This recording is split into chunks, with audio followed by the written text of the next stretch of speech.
Hey everyone, Eric Watson here, freelance writer, player of games, writer of words, recorder of videos, survivor of the zombie apocalypse. Welcome to my thoughts on The Walking Dead. With this video, I'll be covering Season 9, Episode 3, titled Warning Signs. And this episode, in particular, really starts planting the seeds for maybe not quite a full-blown civil war between our characters and factions, but certainly some deep-seated animosity and differences of opinion.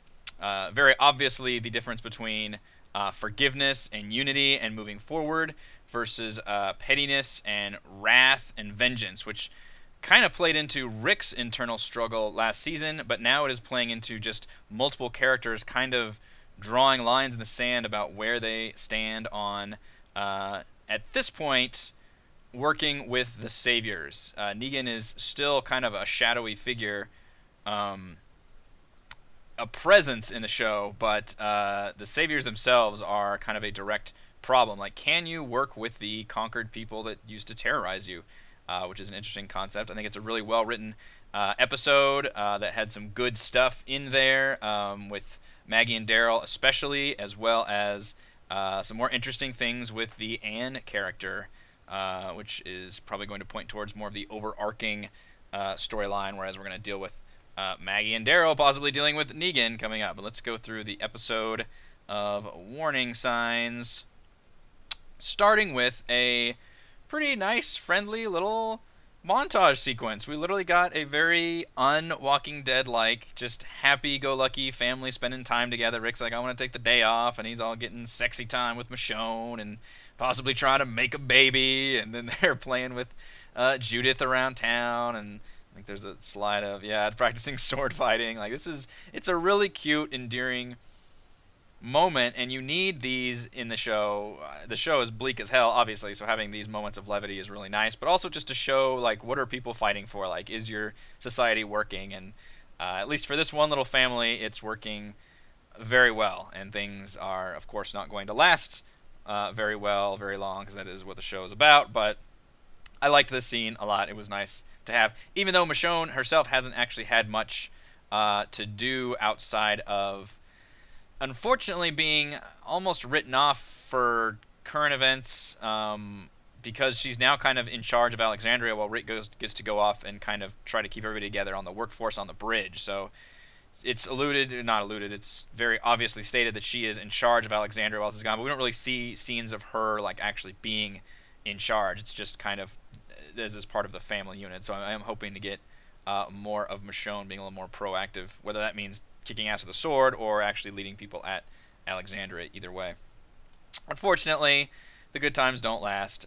Justin, who is the character that I could not for the life of me remember, or if they didn't say his name during the last episode, who was the asshole Agents of S.H.I.E.L.D. character actor who got into fistfights with Daryl and finally ended up causing a herd because he missed his signal and ended up getting Aaron's arm chopped off kind of indirectly, and then kind of flipped the bird and left the group. And then at the end of episode 2, he ends up getting killed, and we don't know how or why. We know from our perspective that it was somebody he recognized, but we're not sure what happens, and that is explained in this episode. But his death is a major problem because the Saviors are already on kind of thin ice in terms of them. They are not trusted by the rest of them, and obviously the Saviors themselves do not trust the group. Like, that feeling is mutual, as we soon learn. So unfortunately, they find the body. They find a hole, a pointed kind of hole in the middle that Rick kind of goes into investigative mode and is like, okay, well, on my short list of people, this looks like a fucking crossbow bolt. So, like, Daryl, did you do this? Like, he straight up, like, talks to him about it, and there's a really, really good, well-written conversation there between he and Daryl, where Rick gets to drop the fucking mic in a really, really cool way during a scene where, they're just having this very heated conversation about, him being able to trust Daryl, and Daryl kind of writing off all the Saviors and saying, oh, they can't change, it's not how they are, they're all going to be assholes, and Rick is like, hey, you, like, remember I left your brother for dead back in season 1, left him handcuffed to a rooftop, and we moved past that. Like, we're like good buddies. years past that, and that really was a cool mic drop moment where Daryl was like, "Oh yeah, I guess that's true," and you ended up being a good dude. In the end, that doesn't quite get through to Daryl. Daryl still very much hangs on to his anger like a brightly polished pearl. But I really liked that scene. That was a really nice scene, and Rick gets to do his kind of and Daryl calls him out on being like an investigative cop. He's like, "This is what you used to do to people." He's like, "Oh, sometimes, you know." um, so they do the smart thing and they split up into. Oh, I need to go back to the actual. Yeah, so there's a confrontation here, which is very much like boiling over. Like this is a boiling point. The Saviors and everybody else, essentially, which is Alexandria, Hilltop Kingdom, and Oceanside. They do not trust each other. The Saviors have the numbers, though, is the problem. There's a lot of them, and they have been stripped of their weapons as part of their they surrendered and was able to join the group, and now they kind of rely on trade back and forth. For sure, food. They can't grow food in that factory, which was explained in the first two episodes. But they're not allowed to have guns. And now that one of them is turned up dead and nobody knows who did it, not only do they feel like they need guns for protection, but they now blame, obviously, somebody that has killed them. So, and things are about to get violent. Like, one of them, I don't remember his name, but he's a kind of a bearded guy that acts as the new kind of just asshole who is ready to grab an axe and go to town, even though the other people all have guns. Carol especially draws her gun first, like straight up, which, you're not supposed to escalate situations like this at all. So I don't think Carol made the right decision there, but she don't play either. Like she's ready to kill people. Daryl draws his crossbow, like shit's about to go down, and then of course Rick comes in, literally riding on his horse, not a white horse, but still, and diffuses the whole situation, and basically says this whole spiel about unity and forgiveness, and we brought you people in and all this stuff. And it's very obvious now that if Rick were not in the picture, these groups would not come together. So it makes Rick into a very important leadership role in that regard. Even if he's not back home technically taking care of Alexandria, running like the day-to-day operations, he is keeping the people together, begrudgingly so. If here, I think what he should have done here is, it's an interesting case experiment on, well, what do you do with like a conquered people? I think you need to you do it kind of like what Maggie did with that one guy. I can't remember his name. Kind of the pretty boy. Everybody makes jokes about he's the pretty boy. The one savior that was a POW for a while at Maggie's camp, and ended up being like the one really nice guy that was just a nice guy, happened to fall in with the Saviors. And he ended up kind of joining their group officially, to where he's even part of the he's not on the side of the Saviors during this confrontation. You need to identify those kind of people and make them the leaders.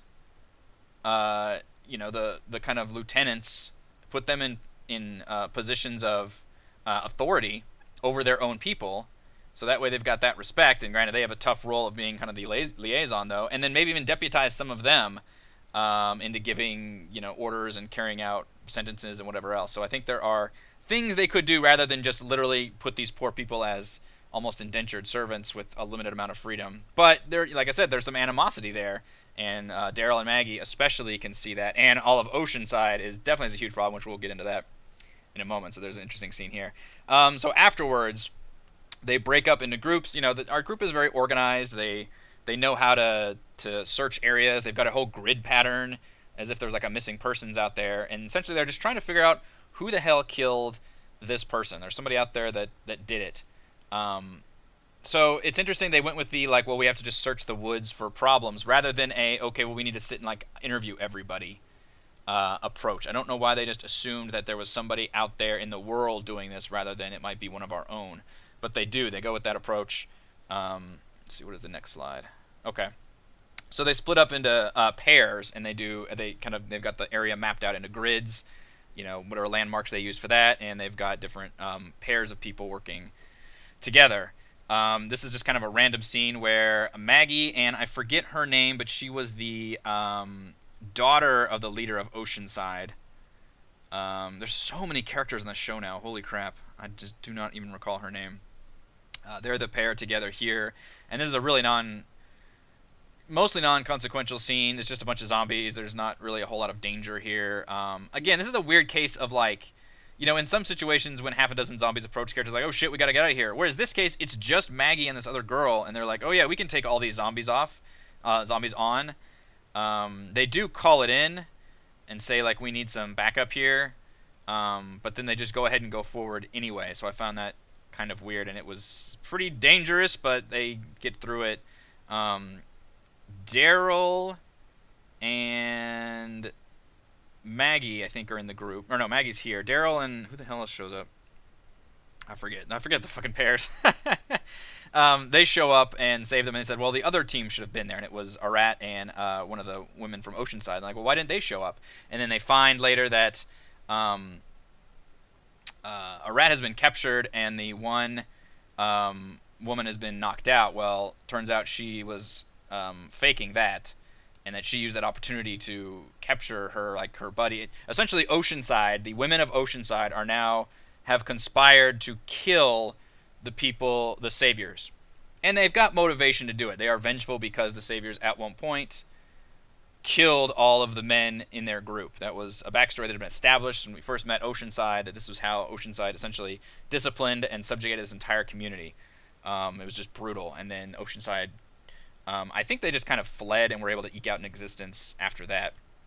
But and apparently, like, this home, like, this was once like the area where Oceanside was originally like at before the saviors moved in and did that to them. So there's some huge animosity there, but nobody realized they were like literally just gonna be cold blood executing people, which we don't get into later. But at some point, yeah, Daryl discovers, he knows, I'm not sure how, but he knows how that these the fact that Oceanside is behind all this. So all of these events just lead to them figuring out, like, oh, it was actually Oceanside who was killing the saviors, basically like one by one, like guerrilla style. And unfortunately, doing this grid pattern search of the area, it leads to their advantage, because then they can pick off saviors even more efficiently.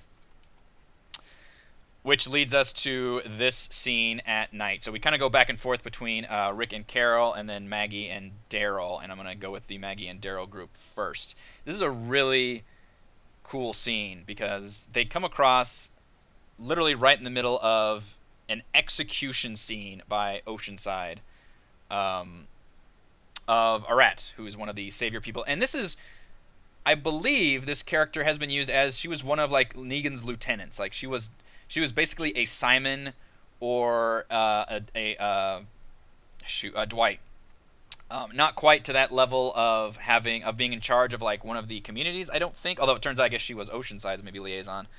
And she didn't have quite like the amount of speaking role or, you know, personality or anything like that. But she was one of the, from what I recall, she was one of the upper, more named saviors of the group, who just was, you know, part of the now saviors that have been surrendered and joined forces with our team. But Oceanside, and specifically the woman on the left here, who was one of the bigger Oceanside named people.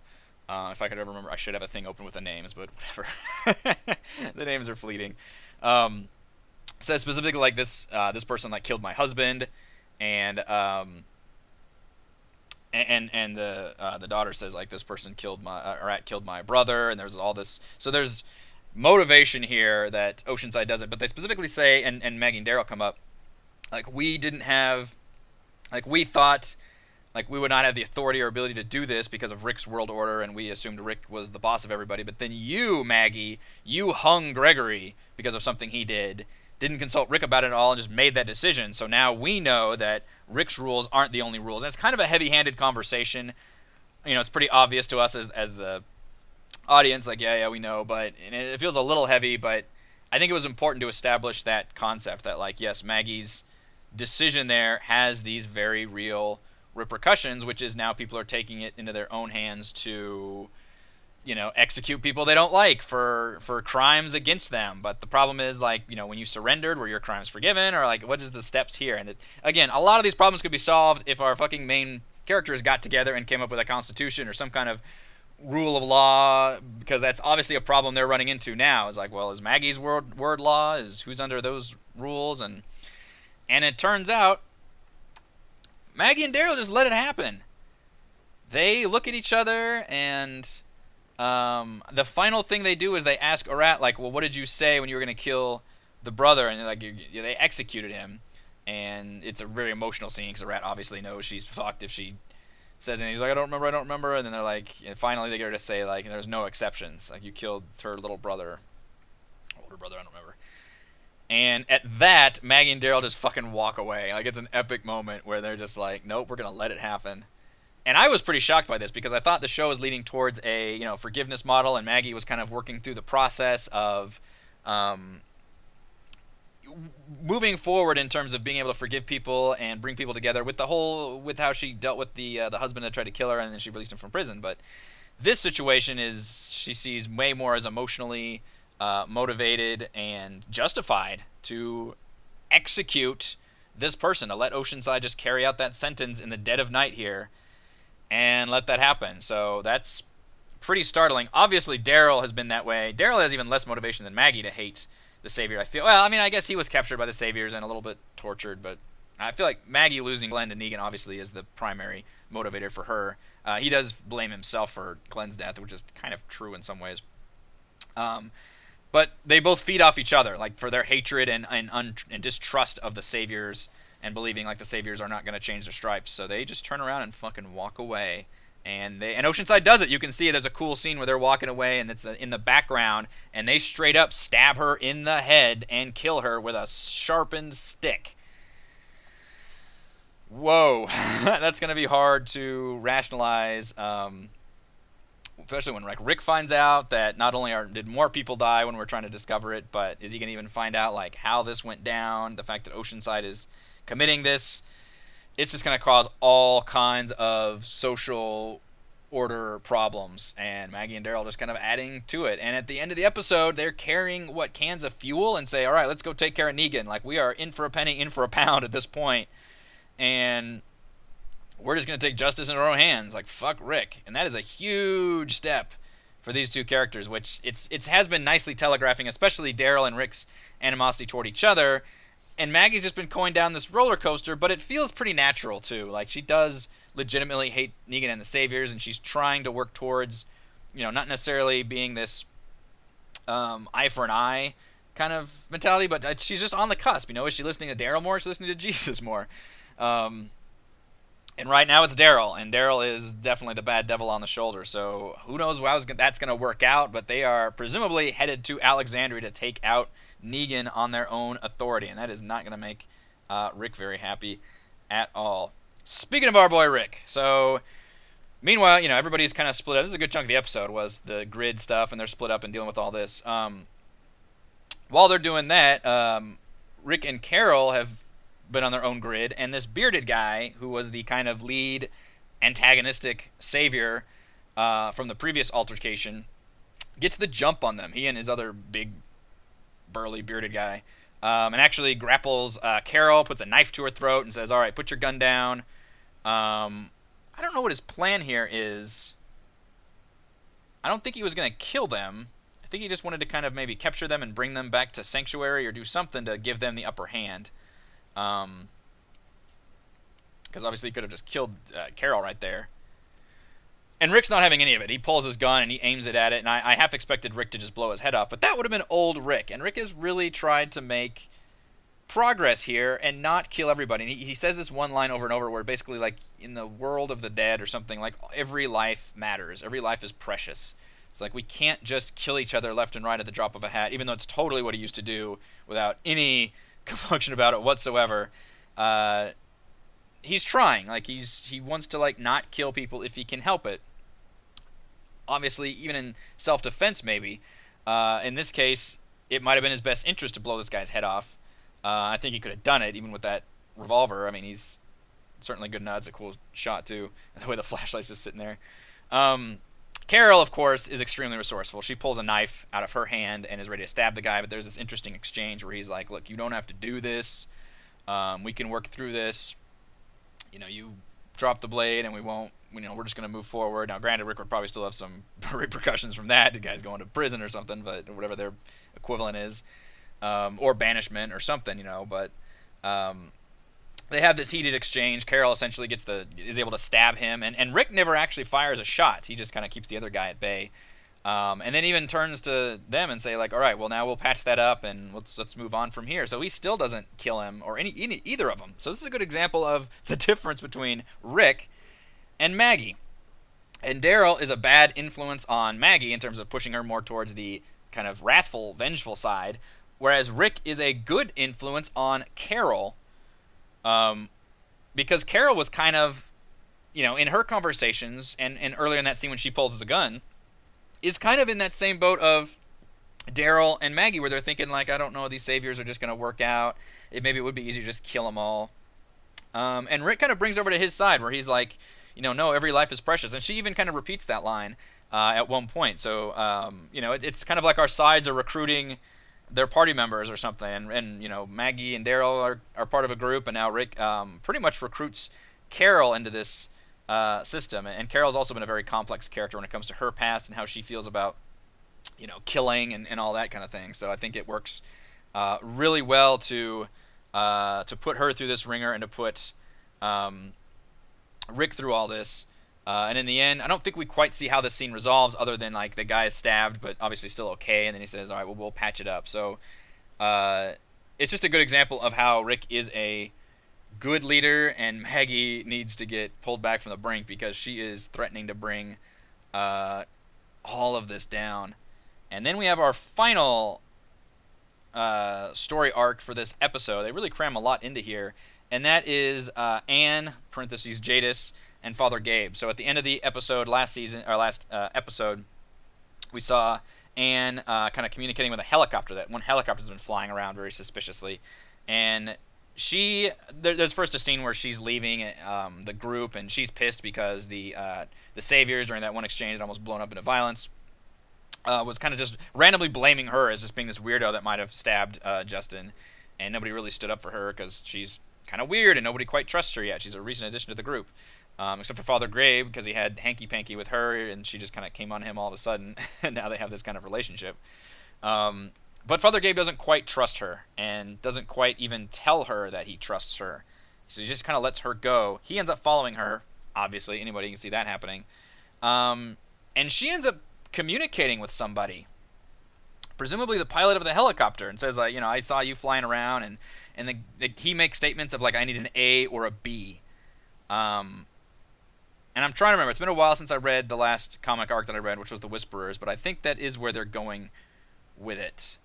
And I think that's literally A or B is like alpha or beta, and that's something to do with like trying to find, the alphas, the people that are strong-willed. Because the strongest survive, kind of a Darwinian philosophy, I believe, to that plot line. So I think he's part of it.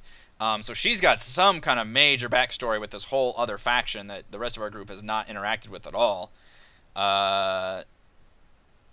And he shows up and, who are you talking to and all this, and there's not much explanation here other than that person needs an A or a B, and she says that she's got something for them. And then at the end, she ends up attacking Father Gabe, because Gabe still just doesn't really play this scene very well, and I guess that's true to his character. Like, he's not very, clever in that way, and doesn't really, he's very honest and sweet, and he can empathize with people, but in this situation, he needed to be more, like, deceptive and kind of tell her what she needed to hear. And in this case, he basically tells her, like, no, I can't trust you, I have to go report this to Rick. Like, all the wrong things to say in this scene. Because obviously her next step is just to knock him unconscious and be like, okay, well, turns out you're an A. So unfortunately, Father Gabe's next role in this plot may be as being a captured subject to the faction that Anne still has ties to. But I do like the fact that Anne is now a much, much more interesting character, which I bemoaned in my last recap, which is nice. I think they're going into some interesting things here, and I think it's nice the way they're framing this as maybe the more overarching storyline leading to the next major plot line, whereas the Maggie Daryl thing, the little infighting there is kind of the immediate storyline that I feel like will be resolved very soon. So I think that is working quite well. So my winners and losers for this week's episode. Winner, Anne. As I said, I complained that she was more lame since she joined our group. She had lost a lot of the mystery. She was just kind of a weirdo. All that melted away this episode. She got her mystery back. She's more intriguing. I feel like she's going to be much more central to the plot. I love that actress does a great job with the role and making her, weirdly, like, sexy, but also mysterious and dangerous. and aggressive. Just like a lot of really intriguing qualities that you just can't wait to see kind of what she does next. I guess you know, you're never quite sure what side she's on, or she's on her own side. Like that's a cool character concept, and I'm glad that's kind of making its way back, and she's not just going to be, you know, joining the group and then pushed under the rug. That's kind of the opposite of what's happened now. Other winners, the grouping of Maggie and Daryl works very well, even though they're obviously going down the wrong end morally. But for the show, I think it's going to work very, very well as being not necessarily villains, because they're, you know, primary characters that we love and adore since season 1 and 2, but certainly they are coming to a head with Rick in terms of, like, we can't live with these saviors. We find you capturing Negan to be just an abomination. Like, he needs to be put into justice, which, granted, they should at least come up with like a trial system, because they're just jailing Negan for life right now, which it's like Sean Connery and The Rock kind of a thing. But I think I like the character development for both of those characters. It's giving Daryl something to do, which makes a lot of sense, and it's putting Maggie through a very interesting emotional roller coaster that she has been going through for this whole season already. So every episode has just been pretty much a good episode for Maggie. Losers, Father Gabe. Sorry, man, you fell for this girl. She's extremely dangerous and untrustworthy. You don't really know her that well, and you just didn't know how to deal with her in this scene, which was saying all the wrong things to ultimately get yourself captured without anybody knowing that you were there. So unfortunately, Father Gabe, you're in the losers column, and I don't see it going very well for you at this point. Yikes. Other losers, all of Oceanside. I know you're mad, but maybe you should have appealed to Rick first, or maybe come to Maggie first, in fact, and say, hey, since you did this, you know, we have some grievances we'd like to air. Instead of just taking things on your own hands and basically becoming vigilantes, and just murdering people for past crimes, and what's going to cause a humongous problem, because now instead of finding the killers, there are more people that have been killed.